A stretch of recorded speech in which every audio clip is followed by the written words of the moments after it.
Assalamualaikum warahmatullahi wabarakatuh.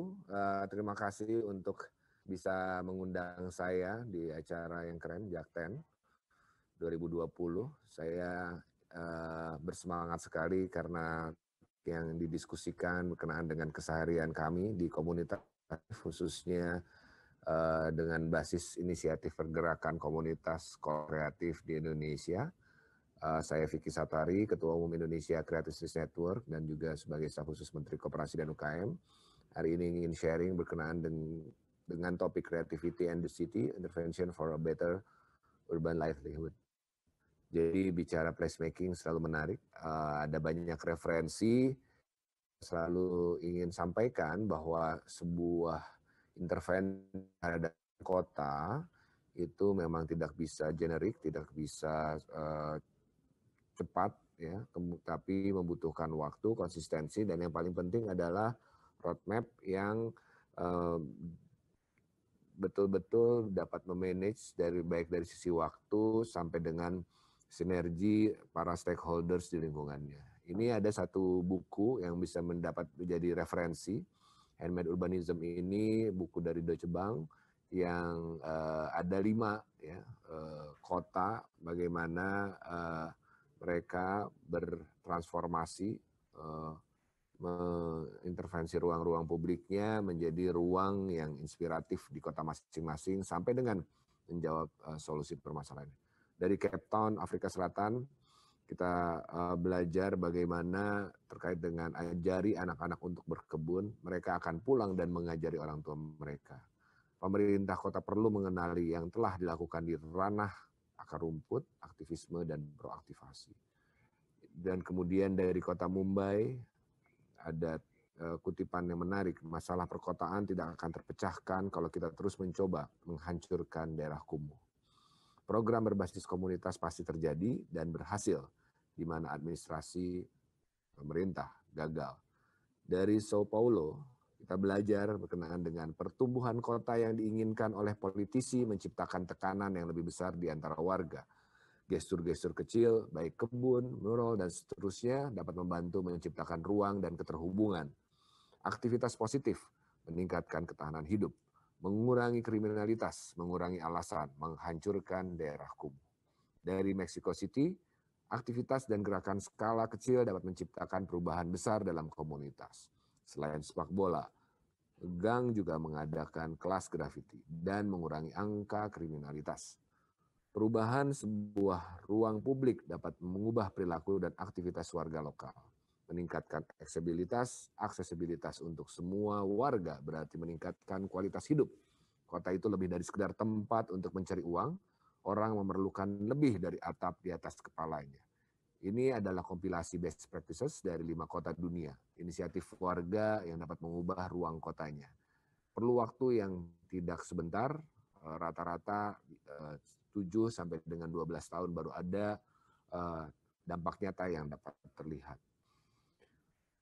Terkait dengan tren dan isu global terkait placemaking, ini memang menarik ya, banyak sekali didiskusikan, termasuk pada saat itu ada event terkait dengan Placemaking Week Asian, di mana ICCN Indonesia Creative Streets Network menjadi salah satu narasumber yang dengan isu-isu mengangkat keberagaman dan inklusivitas, human-centered cities, ya, transformasi kota yang berpihak pada manusia, branding destination sustainability, membentuk ruang-ruang sosial, namun juga bukan membangun yang baru, tapi bicara build environment, memberi dimensi perspektif baru pada ruang, merevitalisasi nilai ruang yang existing, transformasi kota yang berpihak pada manusia, hak setiap orang untuk membentuk ruangnya demi kesetaraan sosial, menciptakan sense of place dan rasa memiliki, berinti pada empati terkait komunitas, keadilan, dan originalitas.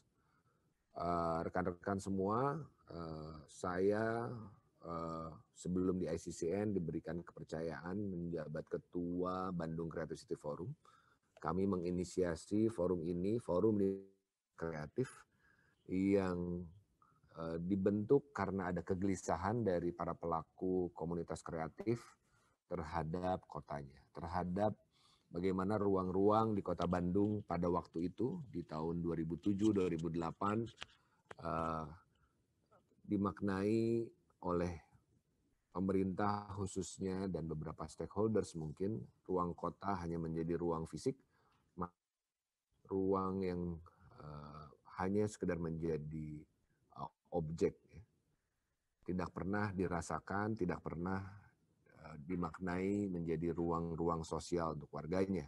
Itu yang kami rasakan sehingga BCCF didirikan 2008, ketua pertamanya Kang Emil pada saat sebelum menjadi wali kota, hari ini beliau gubernur Jawa Barat, dan 31 komunitas lainnya. Setelah Kang Emil periode pertama, saya dipercaya menjadi ketua kedua dari Bandung Creative City Forum. Dari pun banyak sekali program-program dihadirkan dan banyak inisiasi berkenaan dengan ruang-ruang kota Bandung yang ingin kita intervensi. Bagaimana konsep Bandung memaknai ruang? .bdg di tengah ini merupakan simbol atau city branding dari Bandung sebagai kota kreatif dunia. Bandung kota kreatif bisa dilihat ya di ujung atas sebelah kiri, kota desain UNESCO sejak 2015. Saya kebetulan juga menjadi ketua tim manajemen pengajuan Bandung sebagai kota desain dunia. Kita maknai memiliki 3 pilar atau 3 fondasi ya utama. People, place, ideas. Ini yang membedakan Bandung, yang membedakan kreativitas Bandung dengan kota lainnya. Inilah yang irisan people, place, and ideas inilah yang selalu bergerak, sebetulnya dinamis. Namun yang paling penting menjadikan syarat Bandung kota kreatif itu sendiri adalah menghasilkan 3 kata kunci atau irisan. Yang pertama adalah bahwa komunitas di Bandung bukan hanya sekedar aktif, tapi harus maju dari sisi entrepreneurialnya. Bahwa hadirnya inovasi sosial harus juga beriringan dengan nilai-nilai ekonomi yang bisa memastikan inovasi tersebut berkelanjutan. Bicara build environment, tadi ya membangun sesuatu ya tidak perlu yang baru, tapi merevitalisasi nilai ruang itu juga menjadi strategis. Tapi juga kembali bersama-sama dengan potensi bisnis. Sehingga ketika semua people, place, and ideas ini terus bergerak dengan cepat, dengan percikan 3 output outcome tadi, inilah yang menjadikan Bandung.bdg kota yang titiknya ada di depan, yang dimana kita bisa menempatkan siapapun, apapun yang cinta dengan Bandung, yang ada di Bandung, yang bersama dengan kota Bandung di depan titik tersebut. Sehingga saya bisa menyebutkan Vicky Satari.bdg, Vicky Satari orang Bandung atau sedang di Bandung, atau misalkan BCCF.bdg, BCCF dari Bandung, Unpad.bdg, Unpad ada di Bandung, dan seterusnya. Bicara juga bagaimana kami memaknai ruang kota di Bandung. Di tahun 2018 kami memiliki event Design Thinking Conference, atau sekarang kami mengistilahkan Musrenbang interaktif, musyawarah perencanaan pembangunan yang melibatkan multi stakeholders. Setiap topik tema dihadirkan aktor-aktor ya yang relevan, didudukan di satu meja, kemudian mendiskusikan solusinya melalui mekanisme metodologi design thinking. Sensoricity, jadi kita memaknai kota ini, ruang kota ini selayaknya organ tubuh. Ada paru-paru seperti halnya taman, ada urat nadi seperti halnya sungai, ada pergerakan ya fisikal kaki dengan kampung-kampung kreatif, kampung-kampung kotanya dan seterusnya. Kemudian ada taman, ada hutan, dan kemudian bagaimana ini bisa selalu bergerak bersama, satu sama lain membutuhkan. Tidak ada yang minoritas, tidak ada yang tidak penting. Semua memiliki peran untuk mengambil tugasnya masing-masing. Ketika Bandung dikukuhkan menjadi kota desain dunia, tentunya kami memiliki komitmen terhadap bagaimana kota ini bisa juga menyepakati dan mengimplementasikan dari konsensus global, baik dari sisi Sustainable Development Goals, ada 17 terkait dengan people, planet, prosperity, dan peace and partnership. Dan juga terkait dengan bagaimana kita bisa mengimplementasikan dari The New Urban Agenda, bicara tentang inclusion, innovation, dan integration. Ini penting kemudian kita terjemahkan kepada praktek-praktek penciptaan ruang diinisiasi oleh komunitas. 2008 saya ingat persis, saya, Kang Emil, dan beberapa kawan Bandung Creative City Forum mempresentasikan bagaimana kita bisa mengintervensi ruang-ruang idle, ruang-ruang kreatif di Kota Bandung. Contohnya di Bandung dibuat landmark baru ya, ada flyover Pasopati, Pasteur sampai dengan Surapati, yang luasnya sama dengan 5 kali lapangan sepak bola, 18 pesawat DC-9 kalau dibarisin, 2 menara Eiffel kalau ditidurin. Setelah ruang baru ini berdiri, ruang negatif hadir di bawah ruang kita bilang ya kumuh, ya istilahnya tempat buang sampah dan seterusnya. Kami presentasi depan wali kota pada saat itu dan ditolak mentah-mentah, disampaikan karena alasannya khawatir jembatannya rubuh. Seperti itu alasan dari beliau pada waktu itu. Desain yang kita tawarkan adalah seperti ini, bahwa di bawah kolong jembatan ini bisa kita bikin ruang publik, ruang bersama sesuai dengan areanya, sesuai dengan potensi dari komunitas yang ada di Kota Bandung, yang bisa juga engage dengan warganya di situ, menghadirkan potensi ekonomi, sharing, berbagi, ya, ruang berinteraksi. Jadi pada saat itu kami ditolak ya. Nah, saya perlu sampaikan juga hari ini kalau misalnya rekan-rekan datang ke Bandung, ini sudah berubah seiring waktu ketika mengintervensi atau mengambil alih ruang publik, bisa jadi bicara tentang prosesnya kita mengambil pemerintahan juga. Karena banyak ide, gagasan ditolak pemerintah, kita berpikir selaku warga masyarakat, civil society, ya udah, mari kita ambil alih pemerintahan. Pada saat itu kita mendorong ya Kang Emil, Ridwan Kamil, Ketua Bandung Creative City Forum untuk menjadi wali kota dan terwujud. Dan hari ini desain dari taman-taman ini setengahnya sudah selesai. Ada taman jomblo di bawah, kemudian ada taman skateparknya, kemudian ada taman film, kemudian ada lapangan futsal, dan seterusnya. Silakan datang ke Bandung untuk melihat itu. Di 2008 kita juga mengintervensi ruang ekspor bensin, dari sederhana ini bikin huruf ya, signage DAGO, DAGO, ini hanya pakai triplex, print vinyl karena ya komunitas kekuatan dananya terbatas. Pada akhirnya intervensi kreatif ini membangun aktivitas warga gitu ya, sangat aktif, jadi tempat nongkrong komunitas yang tadinya hanya taman gelap ya, yang aneh-aneh bisa jadi begitu. 2 tahun setengah kemudian pemerintah akhirnya bersepakat untuk membuat huruf ini ya, DAGO pakai sheet metal, 2011 ya diwarnain dan seterusnya. Ini intervensi di sisi sungai Cikapundung di Kota Bandung. Kita bikin layar tancap di seberang sungainya untuk memastikan sungainya ini kemudian bisa nyaman, bisa bersih, nggak ada yang buang sembarangan. Ya, di belakang ini, depan dan belakang ini sungai, areanya gitu melingkar. Ini adalah praktek-praktek bagaimana menciptakan ruang melalui kreativitas bisa dari beragam sudut pandang. Ini bicara tentang bike sharing.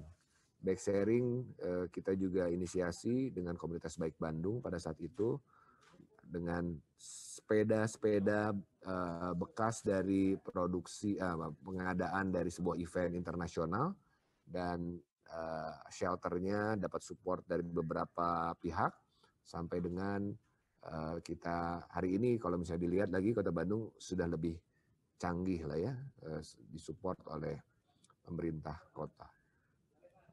Angkot yang kita intervensi untuk bisa membuat lebih menyenangkan dengan intervensi kreatif.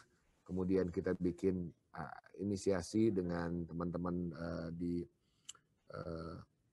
Angkot Day pada saat itu, mengumpulkan dana 100 juta lebih untuk bisa booking, ya, menyewa lebih dari 200 angkot satu jurusan, yang pada saat itu angkotnya gratis tapi harus menyesuaikan dengan rules of the game-nya dari kami, dari teman-teman pelaksana. Riset Indi pada saat itu dan jaring yang lain, ada supportnya, ada supporter di sini bisa dilihat stiker yang menjadi supporting. Di saat itu kita encourage ya supir angkot untuk tepat, untuk mematuhi semua aturan, disiplin, dan kemudian ramah, tidak boleh ngetem sembarangan, tidak boleh merokok sambil menyetir, harus greetings kepada penumpangnya, kemudian ada riset, kemudian diberi, dan demikian juga pada saat penumpang juga diberikan apresiasi kepada oleh panitia ya, oleh tim relawan ya, ketika dia turun di tempat waktunya diberikan hadiah, permen, coklat, dan seterusnya. Dan kemudian kita mencoba mengintervensi hutan kota. Hutan kota ini juga kita perjuangkan ketika pada saat tahun 2008-2009 ini ramai ya diperbincangkan karena pemerintah kota mengeluarkan izin membangun ini untuk apartemen dan restoran. Kalau misalnya rekan teman-teman bisa lihat ya, di sini ada bangunan jembatan kita bilangnya adalah skywalk gitu ya, canopy walk, forest walk. Ini adalah bangunan 70 meter yang kita dirikan dengan dana UNEP, United Nations for Environmental Program, yang memiliki program di daerah hutan ini. Untuk kemudian hutan ini deklarasikan oleh warga dunia, ya kita tanda kutip menunggangi event internasional tersebut untuk mengamankan status hutan ini supaya tidak dibabat habis dibuat gedung gitu. Kemudian dideklarasikan bersama. Kemudian kita aktivasi hutan ini dari mulai ada romantic dining, ya, ini meja makan dengan 2 kursi saja, nggak boleh 3 ataupun nggak boleh 1. Kemudian lampu hutannya diberi cahaya, di bawah hutannya ada live music blues dan seterusnya, ada pesta cahaya, light orchestra, ada botram atau alfresco, ya, ada piknik di hutan, ada pameran fotografi, ada yoga di hutan, dan juga kita komunikasikan, mengkampanyekan ini melalui kreativitas, melalui desain grafis, infografis, menyampaikan kalau hutan ini mau dihancurkan, mau dibabat atas nama ekonomi, hari ini hutan Bubak Banyuwangi itu sudah menghasilkan nilai ekonomi sebesar 10 miliar rupiah per hari. Dari mana? Ketika hutan itu kita ukur bahwa mereka memproduksi 9.000 lebih kilogram oksigen setiap harinya. Coba dihitung berapa harga oksigen di apotek. Dan menghirup atau menyerap karbon dioksida atau racun yang harusnya dihirup oleh warga Kota Bandung ya, lebih dari 13.000 kilogram per harinya.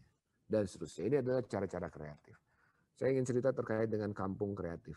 Ini juga banyak inisiatif kampung kreatif di Kota Bandung, dari mulai pinggir rel kereta api, kemudian ini bisa dilihat ya, pinggir rel kereta api dibuat kafe karena ada warung-warung, banyak sekali produksi dan warung-warung kue tradisional.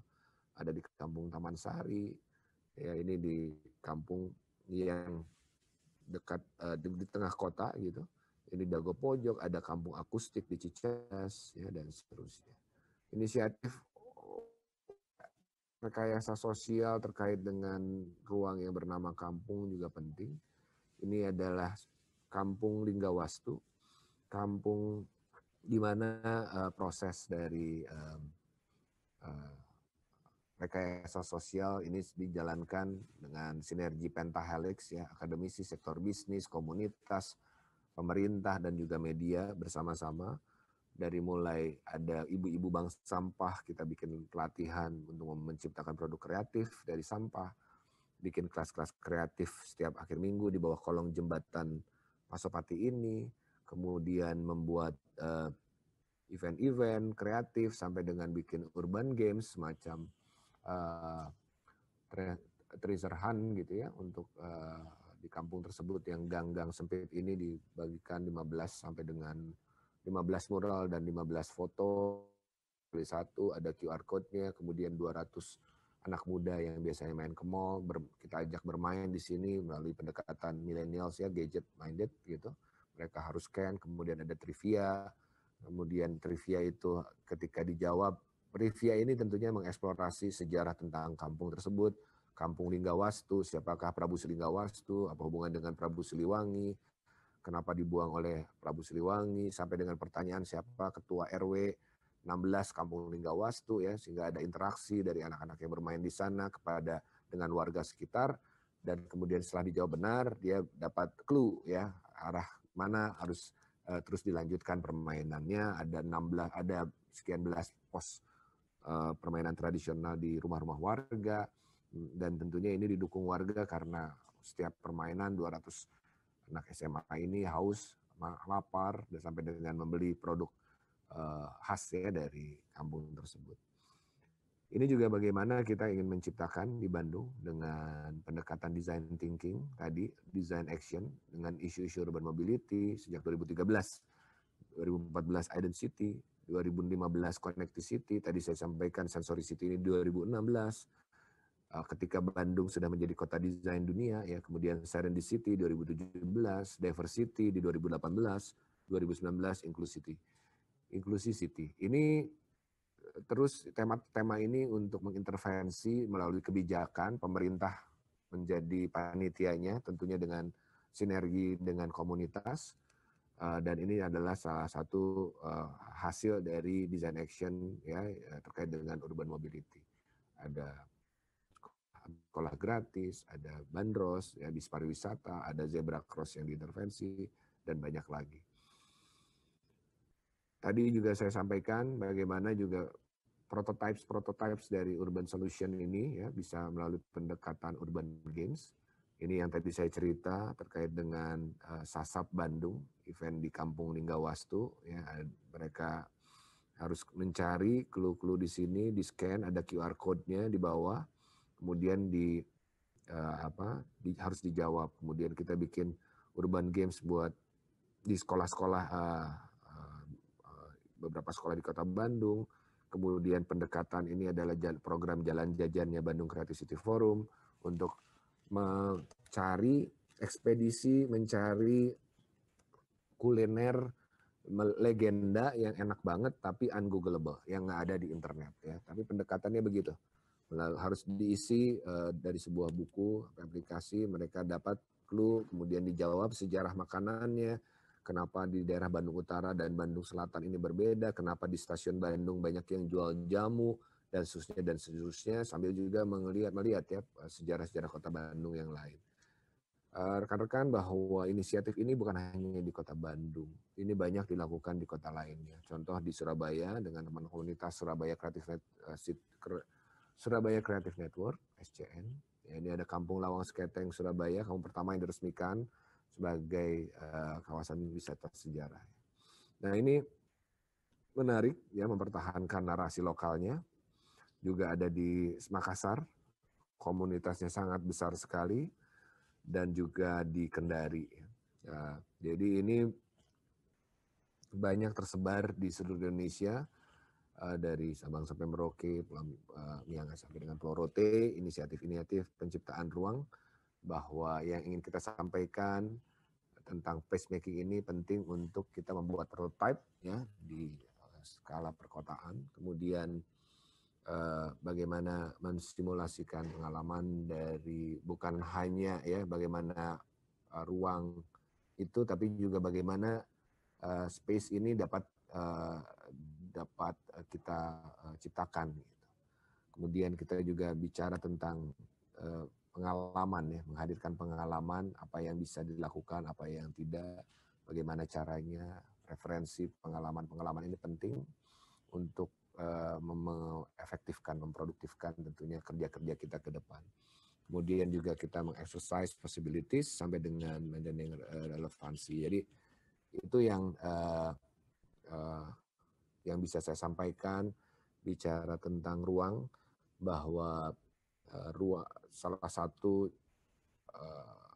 yang saya percaya terakhir bahwa Indonesia adalah negara juara dunia kreativitas. Indonesia punya angka-angka yang tidak dimiliki oleh negara lain.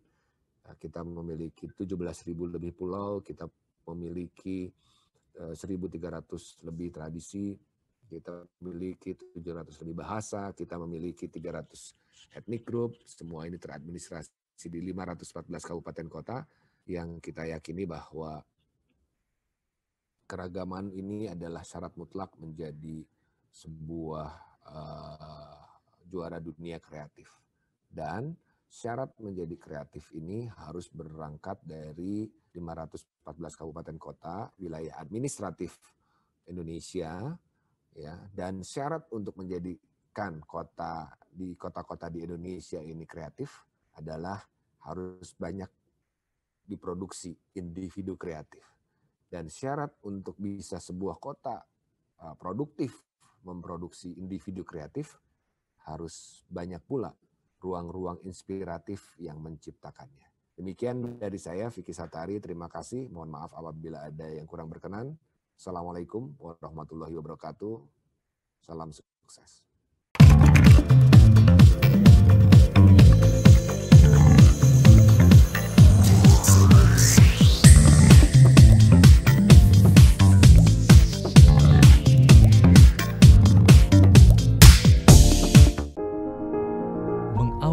Dengan informasi terkini, menjadi sumber referensi dan inspirasi di setiap aktivitas. Melalui News Video Portal, segala informasi dapat disajikan cepat, akurat, dan lengkap. Dengan kekuatan teknologi digital, Maidcom.id hadir dengan berita pilihan yang dikemas secara menarik. Maidcom.id, digitally inspire people. Sudah 15 menit, masih kejebak macet. Tenang. Daripada emosi, 15 menit Anda jadi lebih berharga kalau bersama saya. 15 Minutes, setiap Rabu, jam 6 sore lewat 45 menit. Mediaindonesia.com hadir dengan opini cerdas dan narasumber kredibel, mudah diakses, informasi berkualitas ada di genggaman Anda. Klik di browser Anda, www.mediaindonesia.com. Dan temukan pandangan berbeda, karena fakta bisa sama, sudut pandang boleh beda. Mediaindonesia.com, views and news.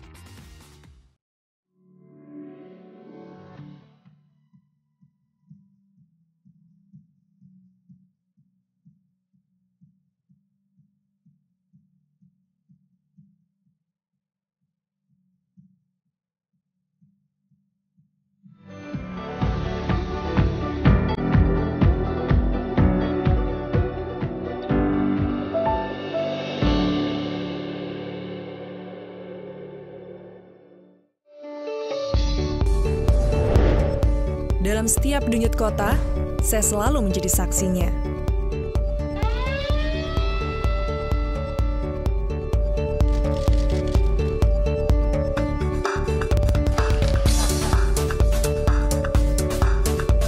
Disiarkan lebih dari 20 televisi jaringan Jawa Post Group.